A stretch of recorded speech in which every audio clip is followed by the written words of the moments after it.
Hi, guys, and good morning, good evening, depending on wherever you are in the world. It is actually morning for me in Delaware, USA, but for my friend Kelly Hall, it is actually evening. She is in Australia.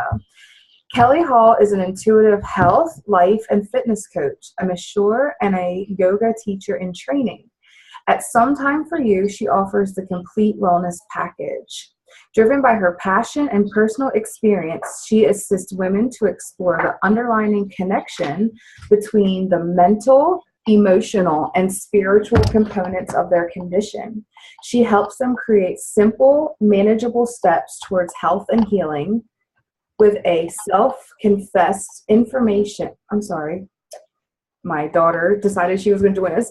Healing with custom design programs that suit your lifestyle and budget.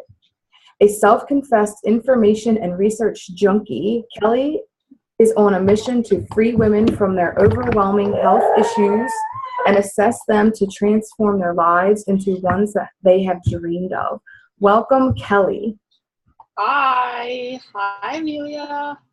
So Amelia is going to be probably popping in and out on this interview.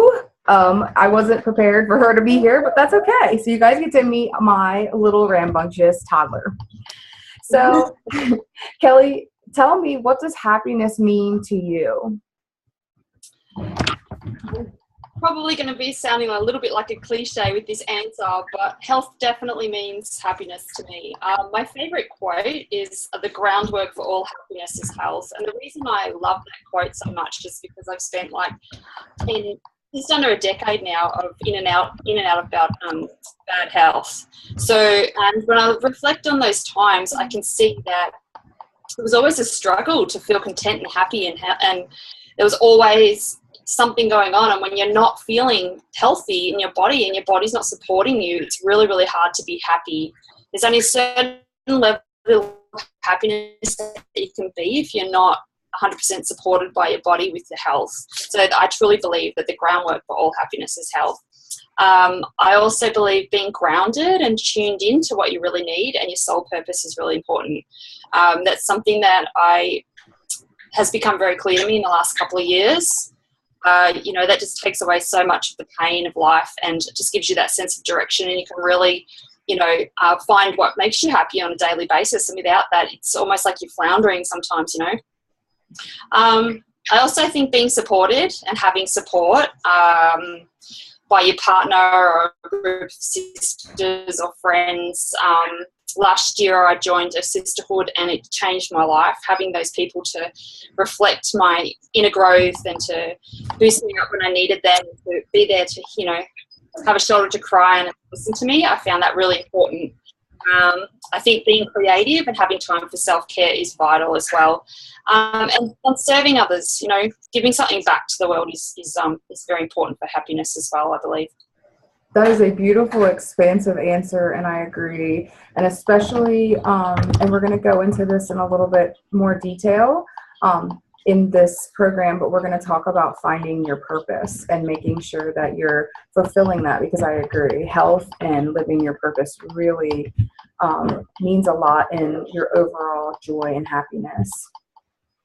So I would like to dive right in, because in the theme of keeping these really condensed for all the people that are watching, how does food affect our mood and overall well-being? In so many ways, Stacey. Let me start by talking a little bit about food and having an energy and a life force. We're a life force, we're a living being. And when you get down to simple semantics, we need life force to be life force. We're 90% water, so we need water. If I often talk to my clients I don't know why I'm not really into cars, but I always bring up the car analogy and say, if you were running your car on fuel and then it runs out, what happens to the car? The car dies. And it's the same if you're running a car on dirty fuel, like a tank full of gunk and muck and stuff like that. You start to feel that tank is starting to chug, and then it, feeds into the rest of the car and the car doesn't function properly. Well, our bodies are no different. If we don't give it what it needs to be nourished and to, give us the fuel that we need, we just can't function and do what we need to do. So, ancient Chinese medicine or traditional Chinese medicine, treated people with prevention and disease prevention with food. They believe that food has an energetics to it, and that it has a quality. So your potatoes and sweet vegetables and meat and fish are all grounding foods, and then your leafy greens and your whole grains, your fruit, that sort of stuff had a light creative energy. And then your caffeine and your sugar was acidic and made you feel tense and anxious. So right back in early ages, and people like that, those traditions, they know what they're talking about. We need to eat food that has life force. So that's going to affect our health most definitely. Also, if we eat too much sugar and drink too much caffeine and alcohol, these things are toxic to our system. So they're stimulants, and they create our blood sugars to go up and down. So if our blood sugars are going up and down, we're going to be going up and down. So therefore, your mood is affected. And that that's pretty straightforward, but we find it very difficult to let go of those things these days. So it's like, especially sugar. Sugar's like makes you run at fast pace. So again, it's like if you drove your car at full capacity for as long as you possibly could, it's literally just going to blow out, and your body does exactly the same thing. Eating on the fly, that affects us, not stopping and actually nourishing what we're eating. So even if we're eating like a wholesome meal, we're not really absorbing the nutrients because we're so busy rushing through that nothing gets to really sink in, and we don't get to process our food properly. So, there's a lot of ways that food affects our health and our overall, mood and well-being. So it never is shocking to me how these things always come about, because all I've been thinking about is how I took out coffee and I switched to tea, because I could tell that coffee was making me like really, I'm sorry guys, she's just like wanting to be up here with me. Coffee makes me really frustrated and like anxious, like you said. So I took it out and I started to drink tea, and I love coffee. So I went back to drinking coffee, and I was angry. I was so mad at people. And I was like, I felt like my head was going to pop off. And then it dawned on me. I was like, Stacey, you had coffee, and that's just 1 cup for me. So I'm super sensitive to caffeine. So, and then I thought about all these people that are running high on all this Starbucks and Dunkin' Donuts, and they're angry and they're frustrated, and maybe they don't even realize that like the coffee and the sugar that they're putting in the coffee could be contributing to that just starting their day like in that like frustrated feeling. Yeah, absolutely. And it's sort of like a chicken and the egg, though. We're so highly stressed and we're so fast-paced that we almost need something to keep us there. So it's either, start taking out those fast-paced additives in the food, or slow down. And as you slow down, you start to realize that it's not till you slow down and really sort of tune in or cleanse your body with a cleanse or something like that, that you then start to really feel the effects of coffee. I love coffee. I drink the most purest form of coffee I can find, bulletproof coffee, and always organic if I can help it. I don't drink dairy and, have the odd soy or something. I'm not a big coffee drinker, but I do enjoy the coffee that I have. But I do notice that if I do have it at the wrong times of day, when I'm in a rush or I haven't got enough food in my system to fully process that caffeine, then I'm on a buzz, and I feel like the same as you, my head's going to pop off and I can get a little cranky. But that's from taking coffee out. I took coffee out of my system for about 15 days a little while ago. And then I had a cup of coffee and I just was like, whoa, But, it's moderation is a big factor. And there's some people that coffee just does not work for. But sugar's the thing that sort of, I'm very passionate about sugar. It's one of my, main focuses as a health coach, is helping people to kind of understand sugar and then make decisions with the right information. Like I said, it's catch-22. We need the energy because we're going so fast. So we need things to give us fast energy. But if we can get out of that cycle and start to, we'll talk about some changes and stuff in a minute. But if we can start to nourish our bodies, then you start to realize that you actually can still go at a fast pace, but with the right nutrition, which is an amazing transition. If you can start to do that, you just don't know what life's like until your body's fully nourished. This is awesome. It's so deep and so rich, and I can feel like there's so much here. I mean, obviously in 20 minutes we are just going to scratch the surface. But can you give us some simple changes that we can do to choose food that makes us feel better? Yeah, of course. Like you said, we're only really scratching the surface at the moment. So some of the, simple changes that, even just from listening to this video for 20 minutes that you can literally just go home and apply. It's really just comes down to one basic principle: and eat real food. Real food has a life force. Real food is stuff that, comes out of nature, and it's out of the ground and off trees, and, that's what it's there for. So if you can ask yourself, is this food going to nourish me when you eat? Like, take a pause before you eat something and think, is this choice going to nourish me? And, if you ask yourself, you'll be honest with your answer too, and you'll think, nah, this, packet of processed food is not living. It is not going to give me the life force I need. So that's one thing that I often teach my clients, is just that pause before. Just start asking yourself and looking at what you're putting in your body. That can change so much stuff. And the other thing is, when you go to eat something, is to ask yourself, is this what I really need? And if you actually ask and have a pause, you'll be surprised how much your subconscious will come through and say, not really, or no, I'm anxious, this isn't going to work, or, you may not need the food. You might actually be dehydrated, or you might actually just be emotional, or you might really just feel like you need to do something, not eat something. But we just seem to go straight for food, for the answer to everything.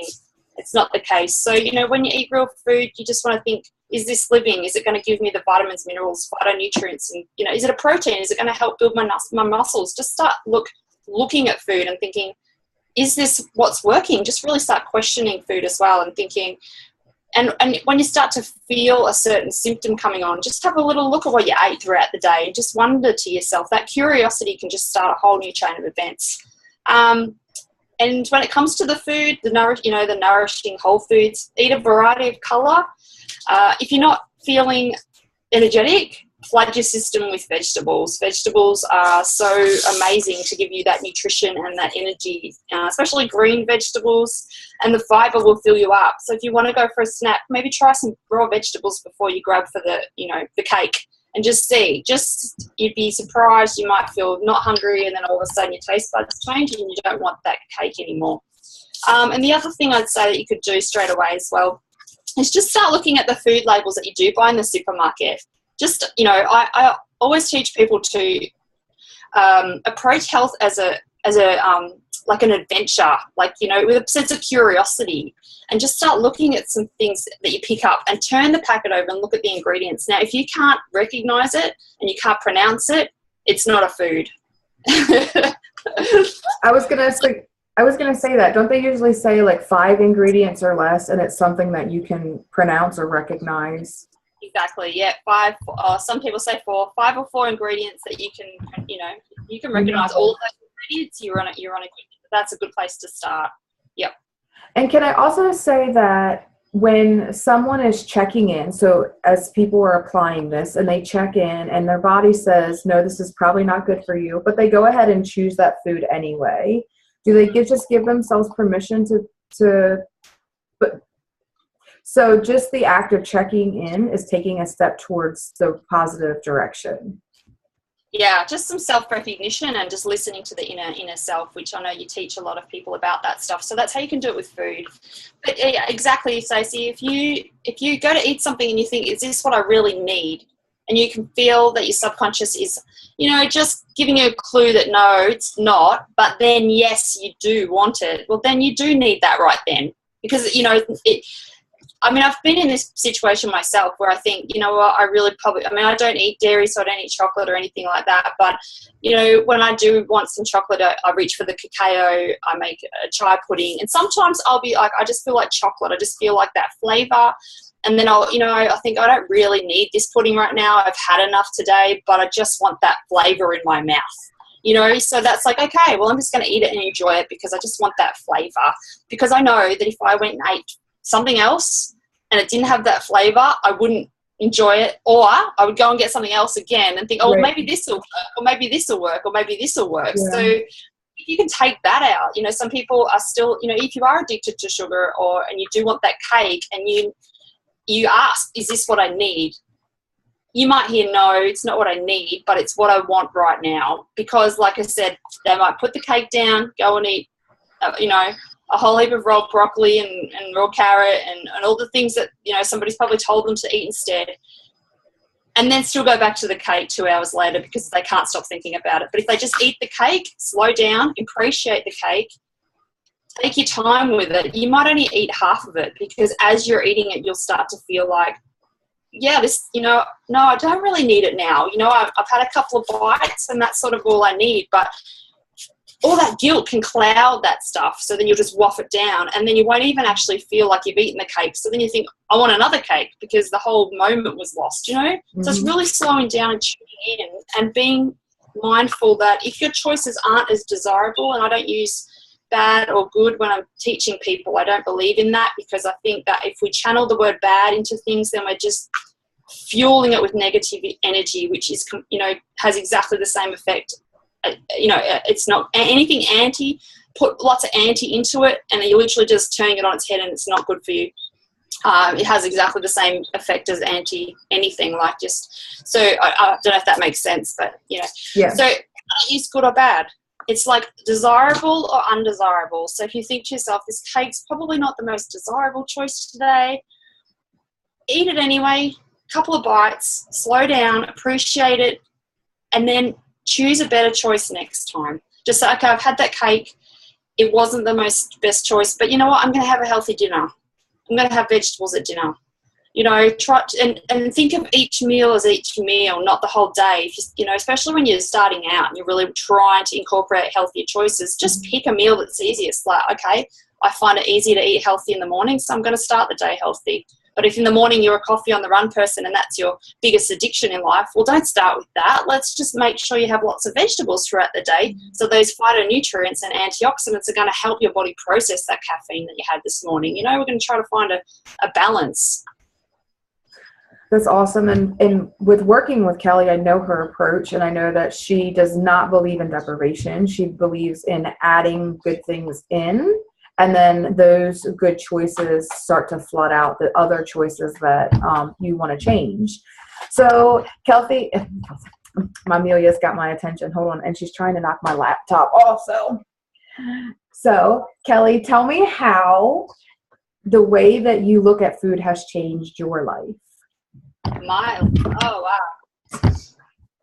Well, as you already know, Stacey, I was diagnosed with leaky gut syndrome in 2013, so it's been quite a journey for the last 3 years.